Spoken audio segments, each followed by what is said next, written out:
Hola, ¿qué tal hermanos? ¿Cómo andan? Muy bien, estamos nuevamente en este tiempo compartiendo la palabra de Dios y venimos estudiando, sí, estuvimos estudiando el libro de Esther, estuvimos con los primeros capítulos de Nehemías y bueno, ahora vamos a seguir con Nehemías, vamos a estudiar un poco más lo que es el capítulo 4 de Nehemías en este estudio, sí, y miren lo interesante de Nehemías y cómo, porque hasta ahora habíamos visto cómo él había tratado de armar todo lo que eran las murallas, ¿no? Y sus puertas, que era el capítulo 3.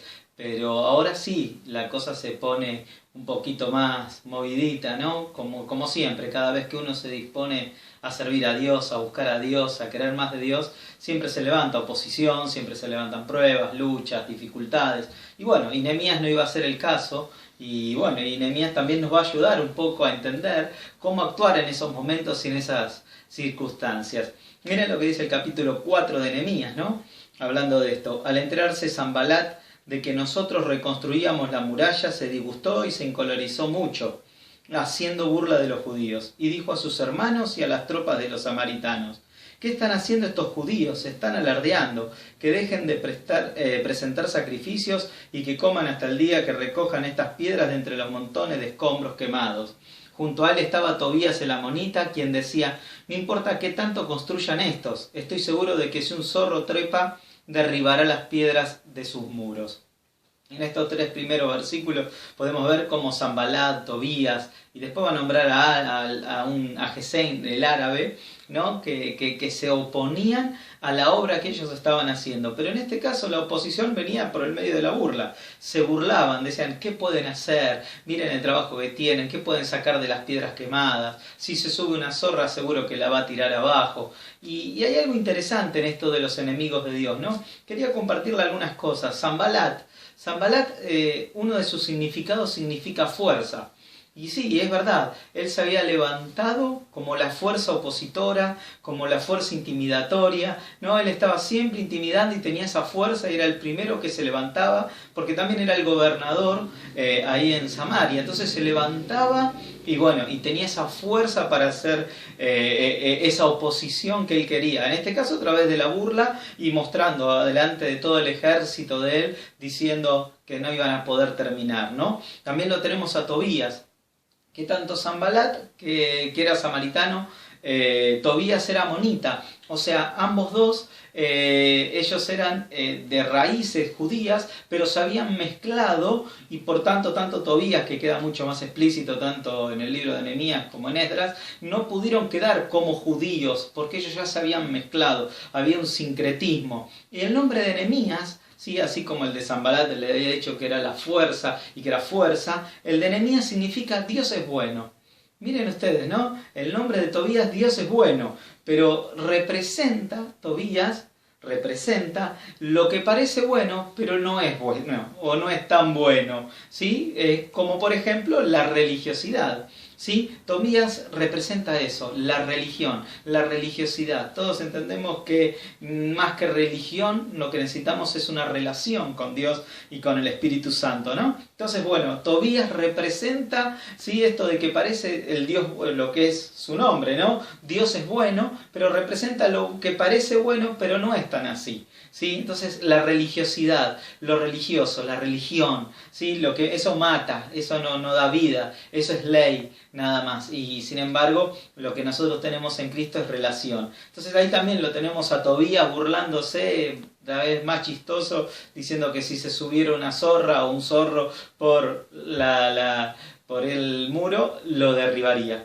Y por último tenemos a los árabes, que lo van a nombrar, pero específicamente más adelante va a nombrar a Gesén, sí, que él era el enemigo, era un árabe, era enemigo de los judíos sí o sí, más que los otros dos eran más, habían salido del judaísmo, por decirlo de alguna manera, pero después se habían mezclado y en este sincretismo habían quedado. Gesén significa, entre otras cosas, cuerpo, y simboliza y representa todo lo mundano, ¿sí? Todo lo carnal, ¿sí? Y esto de poder ataques así, simples, pequeños, sutiles, ¿sí? Eso es lo que representa Gesén, o Gesén, o como según se le nombre, pero significa todo lo que es lo que es carnal, lo que es natural, lo que es mundano, ¿sí? O sea, y viene con ataques sutiles. Y eso después lo vamos a ver también cuando se lo nombre, ¿no? Entonces vemos que estos enemigos se habían juntado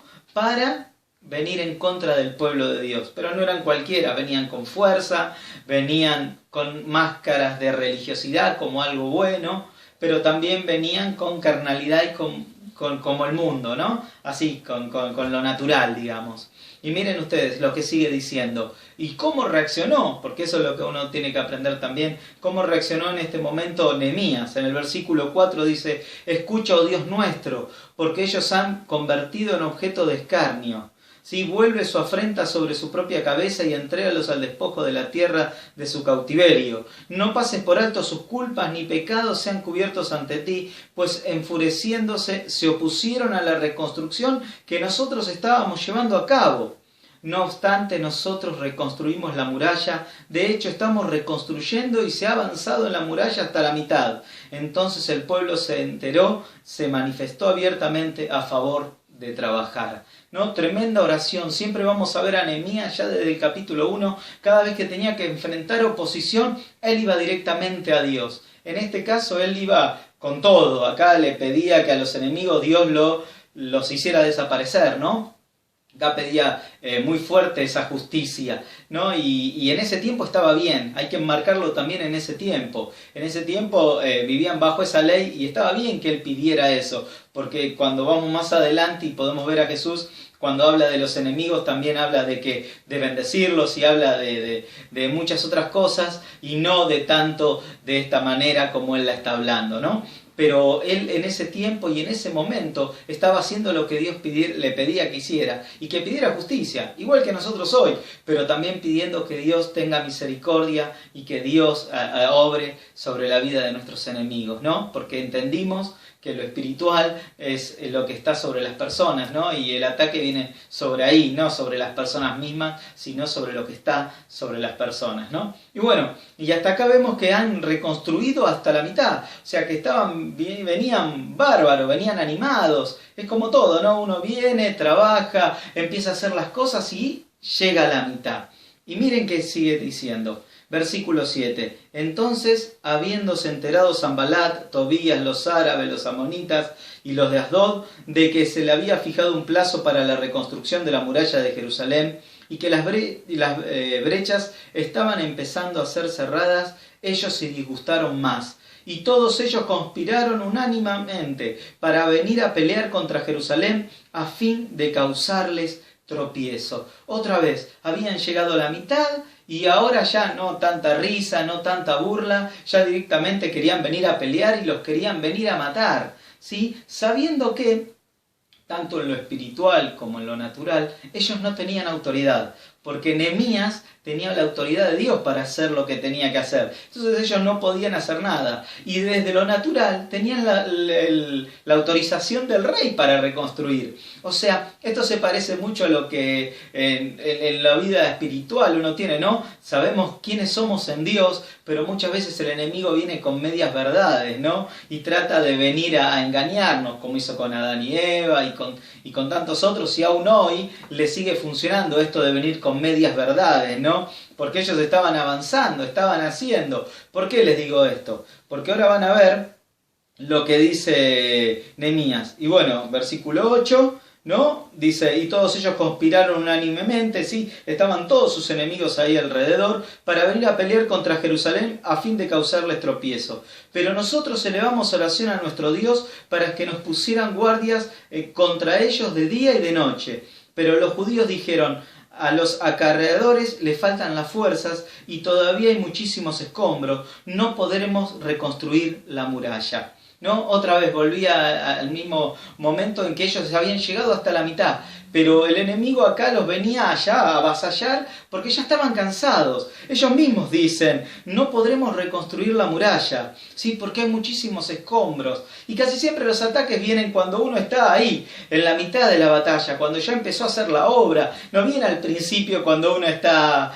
bien y está con toda la fuerza, sino que viene cuando ya uno está desgastado. Sí, dicen por ahí que si el diablo no te puede parar, lo que va a hacer es acelerarte para que nos choquemos, ¿no? Y bueno, y es esto un poco. Ellos habían visto que estaban construyendo y ya habían llegado hasta la mitad y ya estaban agotados, estaban cansados. Pero estaban cansados porque las maldiciones de los otros les hacían creer que verdaderamente no iban para poder. A ellos realmente les habían tocado esto de decir, realmente no vamos a poder hacerlo, no vamos a poder llegar a hacerlo, ¿no? Y es realmente como hace el enemigo, ¿no? Esto de tratarnos de hacer entender de que no vamos a lograrlo, de que no vamos a poder hacerlo, de que no vamos a poder tenerlo. O sea, realmente Dios está con nosotros. Y realmente Dios es nuestro amparo y fortaleza. Él es quien es nuestro escudo, Él es nuestra fortaleza en todo lo que hacemos. Y por lo tanto no debiéramos creer a esas mentiras, porque no tienen autoridad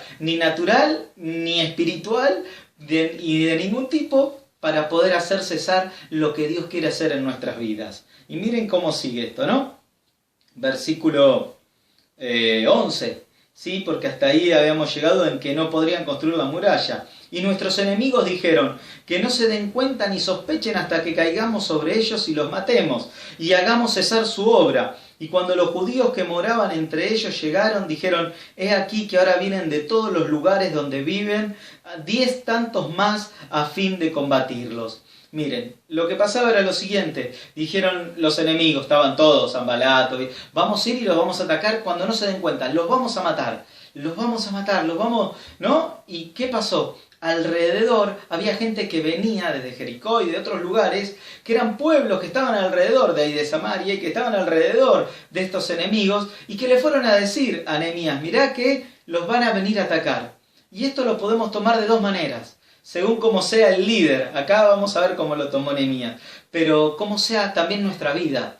A veces pueden venir gente y decirte, mirá que te va a pasar esto, puede venir gente con desánimo, con desaliento, con un montón de otras cosas, así como los enemigos, la gente que está ahí te puede decir, che, mirá lo que te va a pasar, mirá que dijeron que va a pasar esto, ¿no? Como hicieron estos 10. O del otro lado, decir, no, mirá, Dios me está avisando que va a venir esto o que va a pasar esto, entonces yo me preparo para lo que viene, ¿no? Entonces Dios lo podemos ver de los dos lados y de los dos lados sacamos una enseñanza, una de dos, o nos dejamos influenciar por lo que dicen los demás, aún los que están alrededor nuestro, o nos dejamos influenciar por lo que Dios nos dice y nos viene a avisar de lo que puede llegar a pasar. Miren cómo sigue esto. Versículo 13. Y llegaron y se han apostado detrás de la muralla para atacarlos con flechas, ¿sí? Los enemigos. Entonces distribuí las fuerzas por familia, con sus espadas, sus lanzas y sus cascos. Y yo sentí miedo, dice Nehemías. Pero me levanté y dije a los principales y a los oficiales y al resto de la gente, no teman delante de ellos, recuerden a Jehová grande y temible, luchen por sus hermanos, por sus hijos, por sus hijas, también por causa de sus esposas y por sus casas. ¿No? Tremendo esto, ¿no? Porque acá directamente, como leíamos al principio, lo que primero hizo Nehemías fue llamar a las familias. Estaban todos dispersados y los puso por familia. Él vio que venía y que posiblemente hubiera un ataque, pero él los llamó y reunió a todos por familia. Los ubicó, se ubicaron de nuevo, vieron la situación y directamente ahí dice, por el versículo 14 dice, recuerden a Jehová grande y temible. O sea, cada vez que iban a haber una lucha, cada vez que iba a haber alguna circunstancia difícil que enfrentar, Nehemías les hacía recordar quién era su Dios. Quién era su Dios y quién los había llevado ahí para terminar esa obra. Entonces, eso es bueno cuando estamos en pruebas y en dificultades, recordar quién nos llamó, quién dijo que teníamos que hacer tal o cual cosa, ¿no? Y entonces acá directamente les da ánimo, los alienta a seguir adelante porque tenían una obra que continuar, pero los reunió, reubicó, tuvo una estrategia. Aunque él dice, yo sentí miedo, dice la primera parte del versículo 14. Claro, él también tenía miedo, era un ser humano, no es nada malo eso, pero no quedó atado a ese temor, sino que ese temor lo puso en acción y lo puso a seguir adelante la obra que tenía por hacer. Versículo 15. Y sucedió que al enterarse nuestros enemigos de que estábamos informados acerca del asunto y de que Jehová había anunciado sus planes, nos regresamos y subimos y subimos a la muralla y continuamos trabajando cada uno en su labor. Qué tremendo, ¿no? Esto sería como tomar la segunda parte. Dios les avisó, ¿no? Como otras veces hizo con profetas y con reyes, que le iba avisando dónde estaba el ejército enemigo. De la misma manera, acá Nehemías fue avisado por distintas personas que estaban alrededor de que los iban a atacar, y se dieron cuenta los enemigos que estaban preparados para la lucha, de que estaban preparados para la batalla, y por lo tanto desistieron. Ya el enemigo tuvo que desistir. No, ya no es que lo agarraron desprevenido a Nehemías, sino que él estaba preparado para presentar batalla cuando había que presentarla. Sin embargo, ahí vemos cómo Dios se glorificó. ¿Sí? Entonces dice que cada uno siguió trabajando. Pero el versículo 16, pero desde ese día en adelante, la mitad de los jóvenes, que era la mitad del pueblo, trabajaba en la obra, en tanto que la otra mitad empuñaba lanzas, escudos, arcos y corazas, y los oficiales estaban a la retaguardia de los judíos y reconstruían los muros. Y los que traían las cargas las traían con unas barras, y con una mano trabajaban en la obra y con la otra empuñaban un arma. Y cada uno de los que construían tenía ceñida su espada y se levantaba a construir. Mientras que él tocaba la trompeta, estaba la retaguardia. Bueno, acá algo tremendo. Otra versión de la Biblia dice que con una mano tenían la pala y con la otra tenían la lanza o la espada. Y es un poco representativo de cómo el cristiano debe vivir en estos tiempos. Debe vivir sirviendo y construyendo, pero también en la lucha espiritual de cada día, también teniendo la espada de cada día, también teniendo esa... Porque si es solo servicio y nos olvidamos, y es solo construir, y nos olvidamos de lo espiritual, y de la guerra espiritual, y de los demonios, y de todo, la vamos a perder, los enemigos no van a ganar. Y si es solo guerra espiritual, no vamos a construir, no vamos a lograr levantar y llegar a lo que Dios quiere para nuestra vida. Entonces es un mix, es un poco y un poco. Es un poco construir, es un poco la pala, pero también es un poco de espada cuando el enemigo quiere acecharnos y quiere venir en contra nuestra. Muy bien, sigamos así, y estamos ya en el versículo 18, dice, y tocaba la trompeta, ¿no? Terminó con eso. Y versículo 19, entonces le dije a los principales, a los oficiales y al resto de la gente, la obra es grande y extensa, y estamos distanciados y apostados sobre el muro, lejos uno del otro. Pero en el sitio donde oigan el sonido de la trompeta, allí congréguense con nosotros, y nuestro Dios peleará a nuestro favor. Otra vez, hoy una nueva estrategia. Él se puso a la mañana en un lugar alto, se puso con alguien que tocaba la trompeta, y cada vez que veía a los enemigos acercarse, él hacía sonar la trompeta y todas las familias se reunían para pelear contra el enemigo que venía por un lugar. Pero también dice del versículo 20 al final, y nuestro Dios peleará a nuestro favor. Otra vez lo mismo. Él oraba, hacía una estrategia como Dios le decía que la tenía que hacer, como armarla, y les volvía a recordar quién era el Dios que los había enviado. ¿Por qué? Eso siempre nos va a pasar. Siempre debemos recordar quién es el Dios que nos llamó, quién es el Dios que está con nosotros. ¿Cuándo? Y en los tiempos de prueba, en los tiempos de construcción, en los tiempos de lucha, en los tiempos en que las cosas no salen como uno quiere, en los tiempos en que las cosas no parecen que salgan todas como ordenaditas, sino que siempre sale y hay siempre algo que resolver y siempre... Bueno, siempre recordemos quién es nuestro Dios. Es muy fácil olvidarnos a veces en medio de la prueba y de la lucha quién es nuestro Dios. Entonces recordemos siempre que Él es el que pelea por nosotros. Versículo 21, 22 y 23 dice así: nosotros continuamos con nuestra labor, mientras que la mitad de nosotros estará empuñando las lanzas desde que apunte el alba hasta que salgan las estrellas. También en ese tiempo dije a la gente: cada uno quédese con su siervo en medio de las calles de Jerusalén para que hagan guardia de noche y de día, a fin de que los obreros hagan la obra. Y ni yo, ni mis compañeros, ni mis criados, ni los guardias de mi casa nos quitamos la ropa en el transcurso de todo un mes. Cada uno hizo lo que le correspondía. ¿Sí? Otra versión también habla de que solamente se sacaban la ropa para bañarse. Y estos 3 versículos nos hablan un poco del compromiso que tenía Nehemías con la obra, con lo que tenía que hacer, que con el llamado que Dios le había puesto, ¿no? Y esto también es tremendo, porque dice que no se sacaban ni la ropa, o sea, dormían así, estaban todo el tiempo en alerta, construyendo y también con la espada para pelear en aquellos momentos que hicieran falta, ¿no? Qué bueno es ver esto en todo este capítulo 4 de Nehemías, ¿no? Entendiendo de que Dios está obrando en favor de sus hijos, que van a venir enemigos, que van a querer burlarse, que van a venir a atacar, pero Dios siempre va a desbaratar los planes del enemigo. Y por otro lado, la autoridad es de Dios. Por más que venga Sanbalat con fuerza, Tobías representando la religiosidad,